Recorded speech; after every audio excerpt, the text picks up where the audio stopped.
오늘 우리에게 주신 말씀은요, 누가복음 6장 20절에서 26절입니다.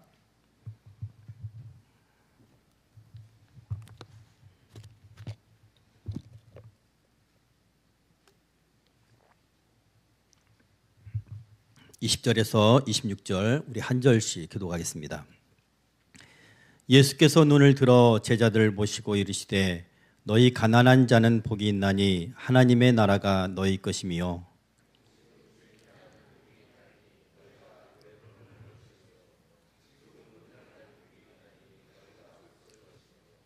인자로 말미암아 사람들이 너희를 미워하며 멀리하고 욕하고 너희 이름을 악하다 하여 버릴 때에는 너희에게 복이 있도다.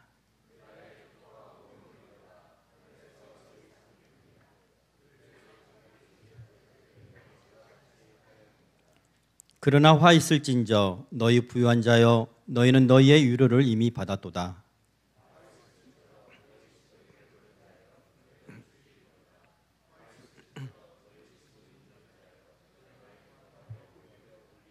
함께 읽겠습니다. 모든 사람이 너희를 칭찬하면 화가 있도다. 그들의 조상들이 거짓 선지자들에게 이와 같이 하였느니라. 아멘. 오늘은 당신은 가난한 제자입니까? 라는 제목으로 말씀을 전하겠습니다. 이스라엘은 광야에서 하나님의 임재와 그분의 역사하심이 있었을 때 하나님 나라를 경험할 수가 있었습니다. 또한 예수님께서 2000년 전에 팔레스타인에 오셨을 때 그 예수님께 왔던 사람들, 그를 따르는 사람들이 하나님 나라를 경험했습니다. 뿐만 아니라 지금 이 시대에도 우리는 성령 하나님을 경험할 수가 있습니다. 그렇게 우리는 지금도 하나님 나라를 경험할 수가 있는 것이죠. 성령께서 내주하시고 임재하시고 능력으로 역사하시기 때문에 실존하는 천국을 우리는 볼 수가 있습니다. 또한 그때, 오늘 성경 본문에 그때라고 기록되어 있잖아요. 종말의 때를 의미하는데요, 전 우주적으로 완성된 하나님 나라가 임하게 될 것입니다. 성도는 그때를 예비하는 삶을 살아가야 됨을 믿습니다. 우리는 이 땅을 위해서 살아가는 그런 하나님의 백성이 아니라 그때를 예비하는 삶을 사는 하나님의 백성입니다. 그렇다면 어떤 사람이 하나님 나라를 누리게 될까?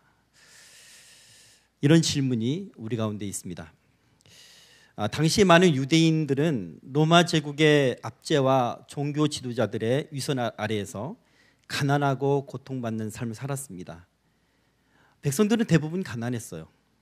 대제사장이나 서기관, 바리새인, 로마 관료와 같은 상위 5%에서 10%의 지배층들이 대부분의 부를 차지했기 때문에 90% 이상은 극심한 가난 속에서 살았다고 합니다. 백성들은 로마의 무거운 세금과 성전세 부담으로 생계를 유지하기조차 어려웠습니다. 어떻게 보면 그들은 세상에서 아무런 위로를 받지 못하는, 이 세상에서는 아무런 즐거움이나 어떤 위로가 없는, 소망이 없는 그런 사람들이었어요. 그렇다면 영적으로라도 위로와 소망이 있어야 될 텐데 그랬을까요? 바리새인들은요, 율법을 철저히 지켜야지만이 하나님 나라에 들어가는 길이다, 그렇게 가르쳤어요. 그러나 이 가난한 사람은 대부분 율법을 온전히 지킬 수 없는 사람들이었습니다. 그래서 백성들은 스스로 죄인으로 여기고 영적인 공고함에 살 수밖에 없었습니다. 세상 속에서도 위로받지 못하고 영적으로도 버림받은 그런 사람처럼 살아갔던 것입니다. 그런 백성들에게 세례 요한의 선포가 들려오기 시작하는 것입니다. 회개하라, 하나님 나라가 가까이 왔다. 그래서 사람들은 요단강으로 달려갑니다. 앞다투어 회개의 세례를 받았습니다. 바로 그때 그 역사의 현장에 하나님의 아들 예수 그리스도께서 등장했습니다. 자신들을 구원하러 메시아가 오신 것입니다. 그분은 모든 종류의 병들을 고쳤고요, 또한 귀신들을 내어 쫓았습니다. 바람과 바다도 잠잠케 하시는 하나님이셨어요. 물질 세계와 영적 세계를 통치하시는 분이었습니다. 그 통치자가 계시는 바로 그곳이 하나님 나라였던 것입니다. 그것을 보는 자마다, 그것을 목도하는 자마다, 그 은혜를 경험하는 자마다, 하나님의 능력을 눈으로 보는 자마다 그 옛날 출애굽 시대에 이스라엘 백성들이 경험했던 것처럼 하나님 나라를 경험한 것입니다.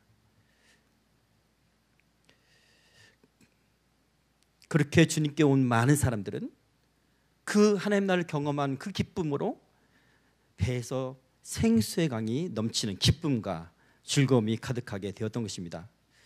오늘 이 본문의 상황은요, 주님께서 이제 12사도를 세우시고 산에서 내려오시는 길에 있었던 일인데요, 수많은 무리들이 주님께 몰려들었습니다. 말씀의 은혜를 받고자 오는 사람이 있었고, 병든 사람들, 그리고 귀신에 눌려서 고통당하는 사람들이 주님께 온 것입니다. 그리고 여느 때와 마찬가지로 예수님의 이적을 보며 역시 하나님의 나라를 경험했습니다. 오늘 이 자리에 오신 여러분도 하나님의 나라를 경험했으면 좋겠습니다. 여러분의 중보기도가 병든 자를 일으키는 역사가 있었으면 좋겠습니다. 주님의 은혜를 바라고 참석한 우리 모두에게 성령님께서 역사하시기를 간절히 바랍니다. 그럼 어떤 사람들에게 하나님 나라가 임할까요? 오늘 예수님께서 두 가지 대조적인 그런 말씀을 하시죠. 첫 번째, 가난한 자가 복이 있습니다. 우리 함께 읽을까요? 가난한 자가 복이 있습니다.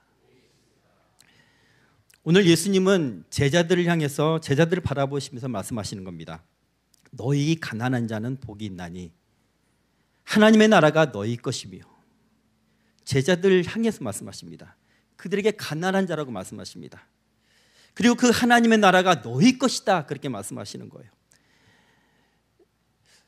제가 예전에 사역했던 교회에서 제가 교구를 맡았을 때 한 성도님이, 여자 성도님이 계셨어요. 이분은 거의 이제 초신자에 가까웠는데요, 이분이 남편을 너무나 사랑했습니다. 그런데 그 사랑하는 남편이 남편만 바라보고 남편에게 의존했던 이 여인에게 그 남편이 갑자기 돌아가신 거예요. 그 상실로 인한 우울감에 빠졌어요.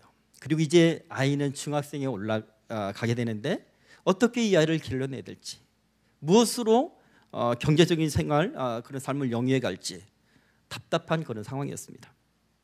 남편에게 의존적이었던 그분이 할 수 있는 것은 절망밖에 없었어요. 그런 상황에 처한 사람에게 어떤 위로의 말을 전할 수 있겠습니까? 교구장님도 또 담당 목회자도 위로의 말을 전할 수가 없었어요. 설상가상으로 그분에게 암이 찾아왔어요. 벼랑 끝에 서게 된 것이죠. 이제 아이는 어린데 뭐라 말할 수 없었기 때문에 저는 그분에게 한 가지 권면을 했습니다.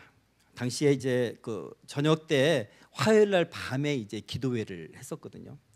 마침 제가 그 기도회를 담당해서 인도하고 하던 때였기 때문에 화요 기도, 밤 기도회에 오세요.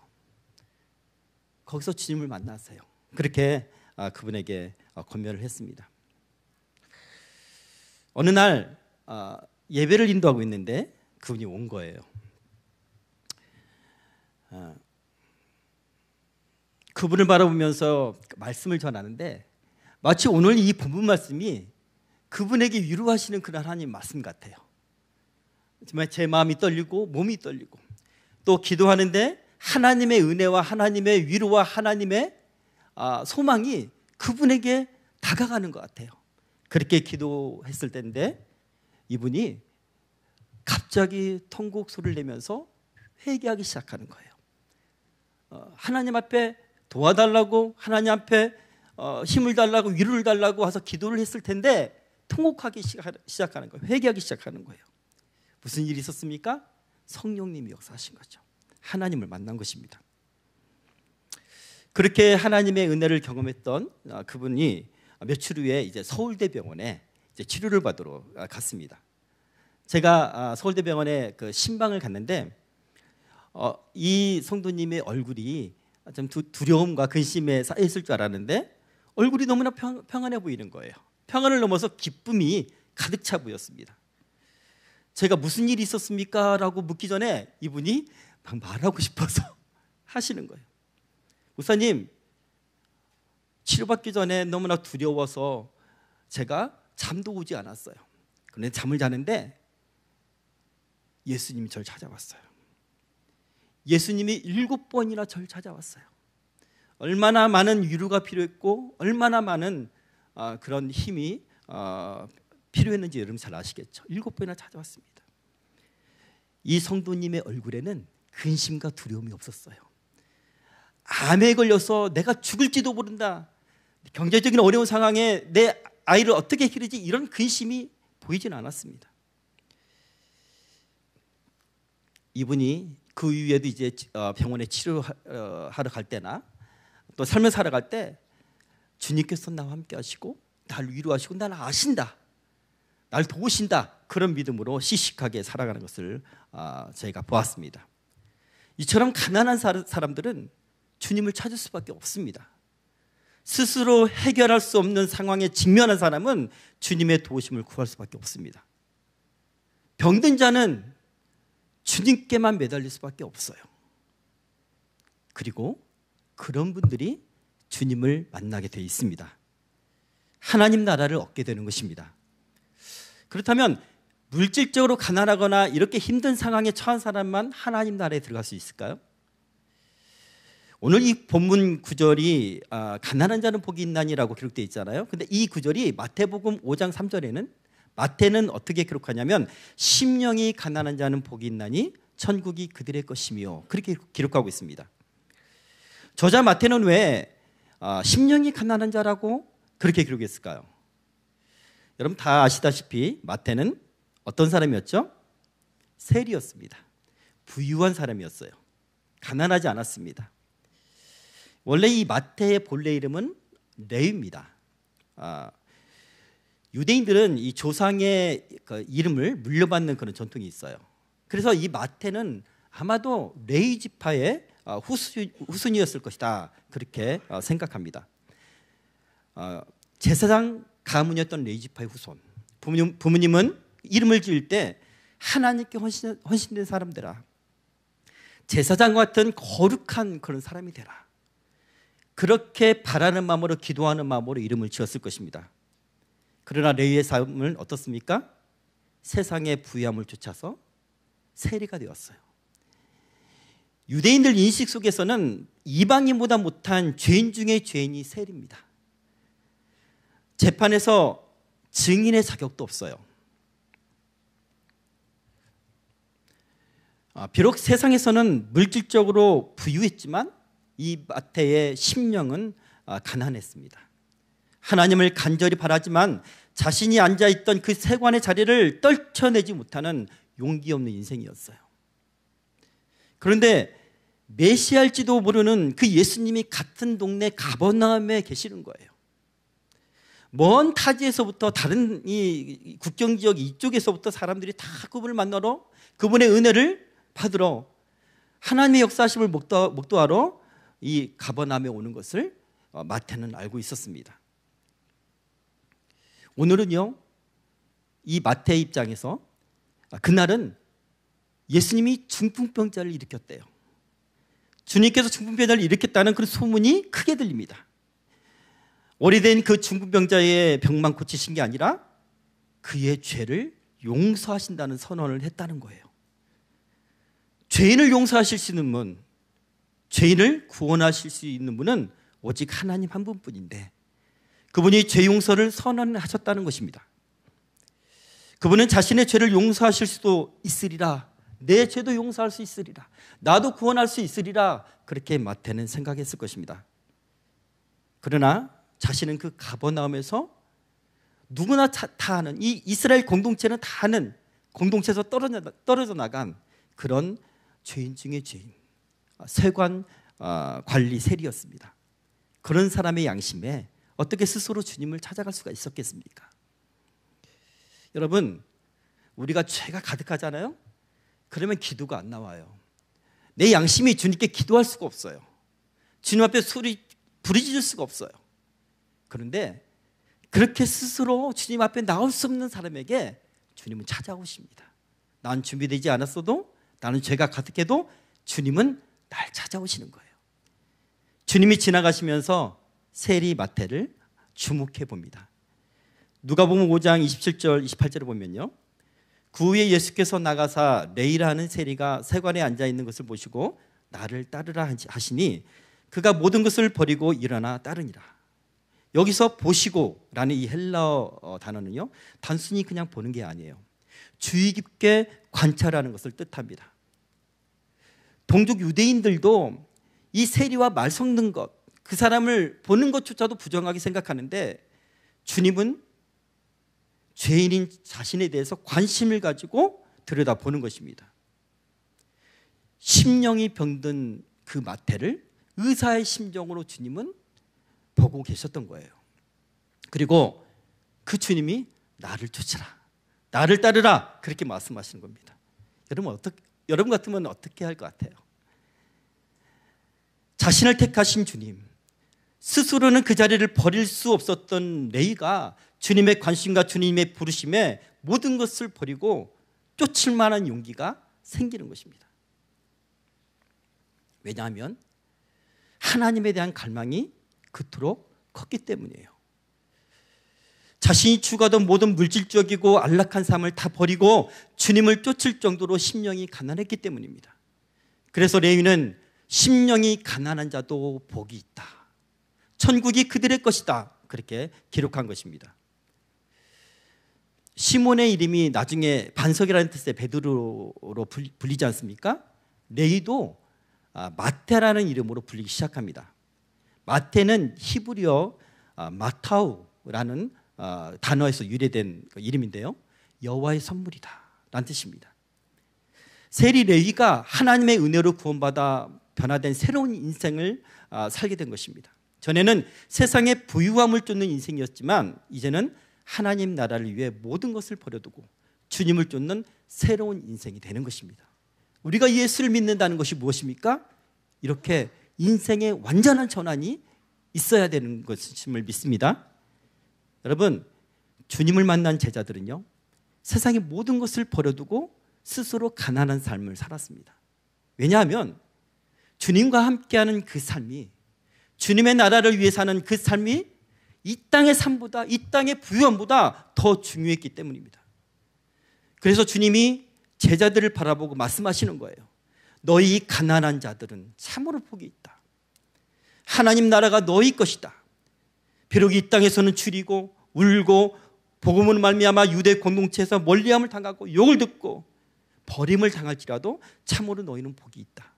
그날에, 여기서 그날은 종말론적 의미의 하나님의 나라를 말합니다. 그날에, 그때 기뻐하라. 그렇게 기뻐하고 뛰놀라, 너희 상이 큼이라. 그렇게 주님께서 말씀하십니다. 여러분, 비록 저와 여러분의 형편이 물질적으로 어렵지는 않다 하더라도 우리는 마태처럼 심령이 가난해지기를 바랍니다. 하나님의 은혜를 갈망하고요, 하나님 나라의 의에 줄이고 목마른 제자가 되길 바랍니다.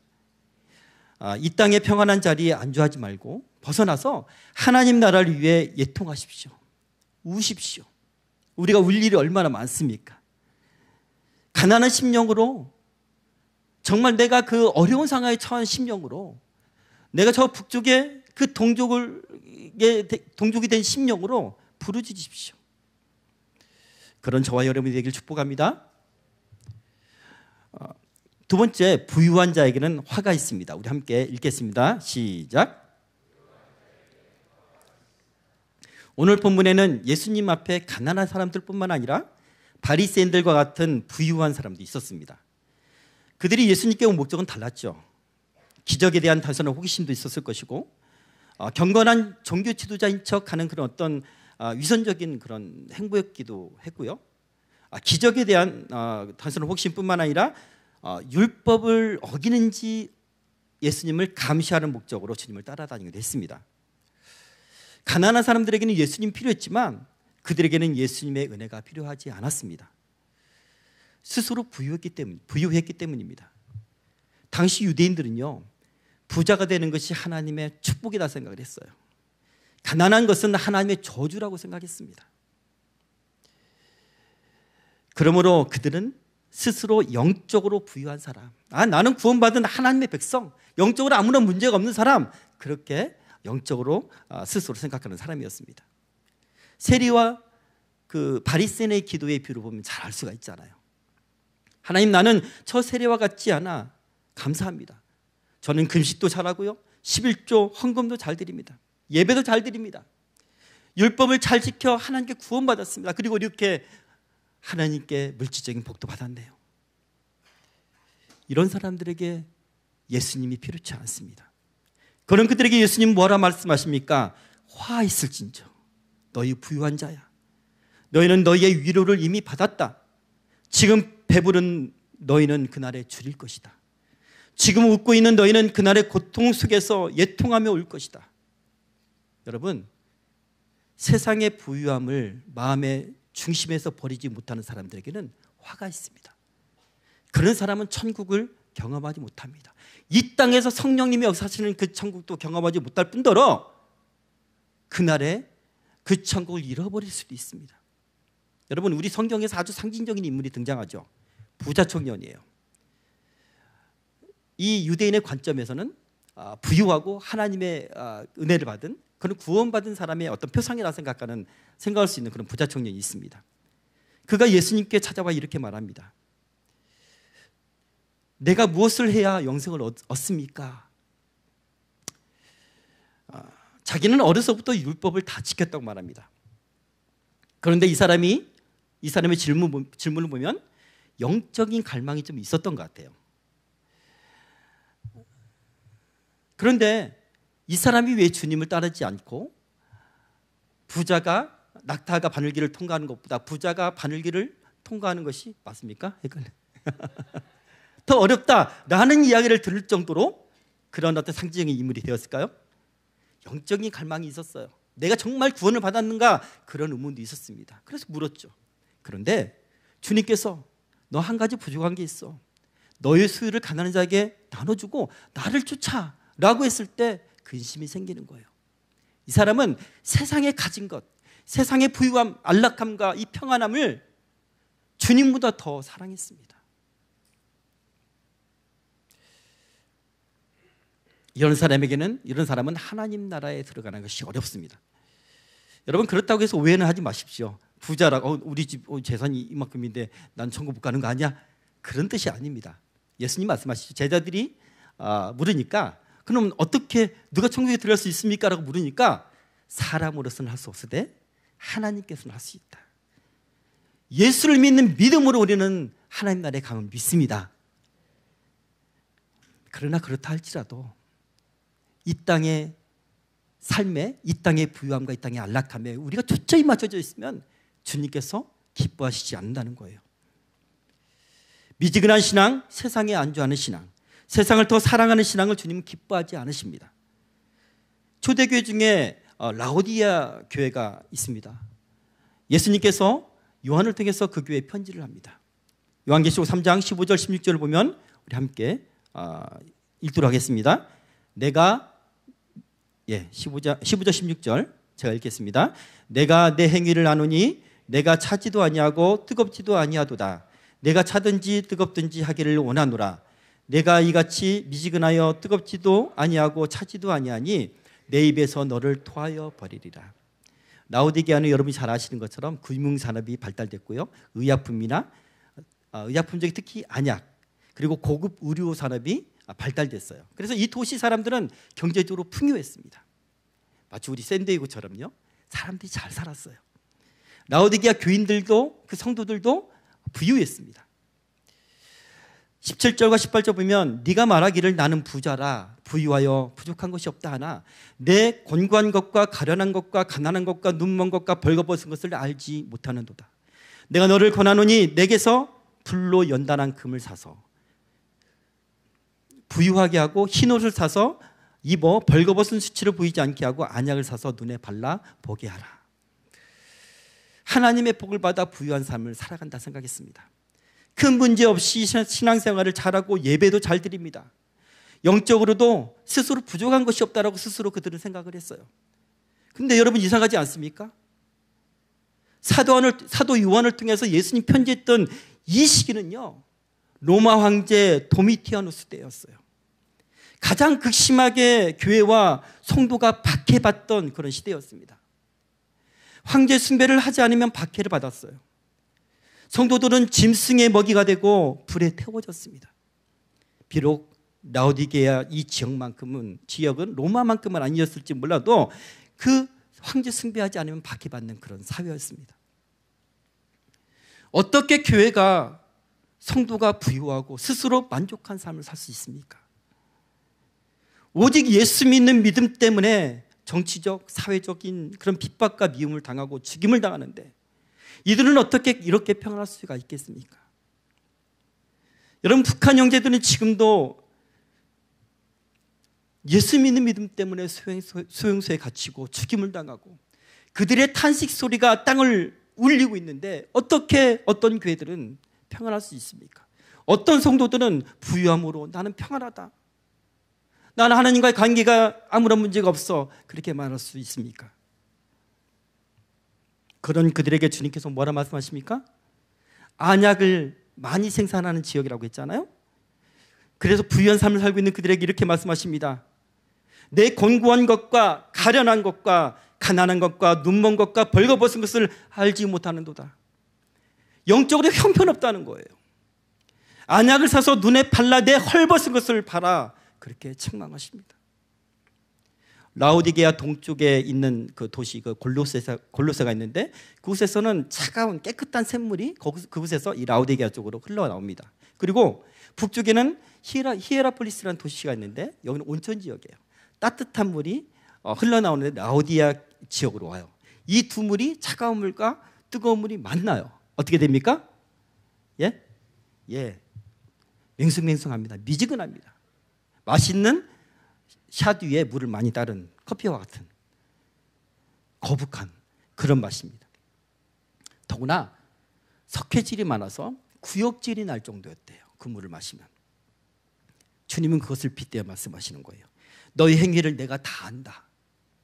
진짜 믿음을 지키는 삶을 사는지 적당히 타협하는 삶을 사는지 주님은 다 아신다는 거예요. 우리를 다 지켜보신다는 것입니다. 내 생활을 다 아신다는 거예요. 차라리 차든지 뜨겁든지 하라. 네가 이같이 미지근하여 뜨겁지도 차지지도 아니하니 내 입에서 토하여 버리리라.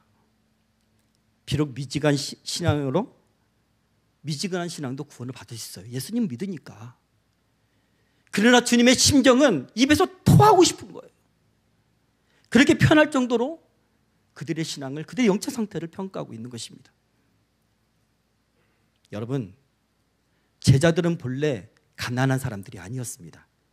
세베대의 아들 야고보와 요한은 품꾼을 둘 정도로 규모가 있는 그런 어업을 경영을 했습니다. 베드로도 넉넉한 삶을 살 정도로 그물과 배가 있었던 사람이에요. 이 베드로의 집에는 많은 사람들이 운집할 정도로 컸습니다. 아리마대 요셉은 부자였고 공회원이었어요. 니고데모 역시도 바리새인이었고 회원이었습니다. 세리마태는 부유한 그런 세리였습니다. 그러나 그들이 주님이 부르시니까 주님과 함께 하기 위해서, 함께 있고 싶어서, 그것이 가장 귀하니까 모든 것을 버려두고, 배와 그물을 버려두고 주님을 쫓았습니다. 하나님 나라, 밭에 감추인 보물을 발견하면 그 자기의 모든 소유를 팔아서 그 밭을 사는 것처럼 그들은 하나님의 나라를 경험하고 발견했기 때문입니다. 여러분, 하나님의 나라를 발견했습니까? 이 땅에 살아가면서 무엇이 가장 소중합니까? 하나님 나라가 가장 소중할지 믿습니다. 하늘 영광, 그 부유함을 버리고 우리를 구원하시기에 사람의 몸을 입고 머리 둘 곳조차 없을 정도로 이 세상에서는 가난한 형편이 되신 주님, 그 주님을 쫓는 삶을 산 거예요. 예수님의 제자들은 이 세상에서의 부유함을 포기했습니다. 뜨겁게 주님을 사랑하고 극단적으로 하나님 나라만을 위했습니다. 그런 그들에게 주님 말씀하십니다. 가난한 너희요, 하나님의 나라가 너희 것이다. 저와 여러분도 심령이 가난해서 뜨겁게 기도하길 바랍니다. 복음을 전하는 것에, 주님을 쫓는 것에 극단적으로 뜨거워지길 바랍니다. 곧 다가올 하나님의 나라를 예비하는 삶을 사는 저와 여러분이 되기를 소원합니다.